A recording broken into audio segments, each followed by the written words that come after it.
Sorry Revathi, ரொம்ப வருத்தப்பட வேண்டிய விஷயம் தான் மக்களே. இது வரைக்கும் 3 பங்கில் நிறுத்திட்டோம். பங்கில் வந்து லேடிஸ் பாத்ரூம் போகிறதுக்கு பூட்டி வச்சுட்டு கொண்டு போயிட்டாங்க. இது கர்நாடகா தாண்டி மகாராஷ்டிராவில் டிம்பூர்னிக்கு ஒரு 50 கிலோமீட்டருக்கு முன்னாடி 3 பாத்ரூம் போகிற இடத்துக்கு போயுமே பாத்ரூம் போகிறதுக்கு அலோவ் பண்ண மாட்டேங்கிறாங்க, சாவி தர மாட்டேங்கிறாங்க, காட்டுக்குள்ளே போகணும்னு சொல்கிறாங்கன்னு வச்சுக்கோங்களேன்.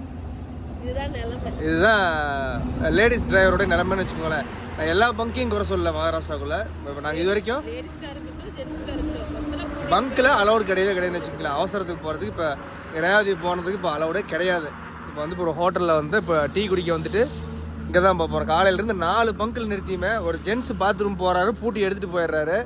ரேவதி அவ்வளோ ஒரு 2 சாவி கேட்டு சாவி தரல, காட்டு பக்கம் போகணும்னு சொல்லிட்டு அவன் பாட்டுக்கு போயிட்டான். மகாராஷ்டிராவில் டிம்பூர்னிக்கும் 50 கிலோமீட்டருக்கு முன்னாடி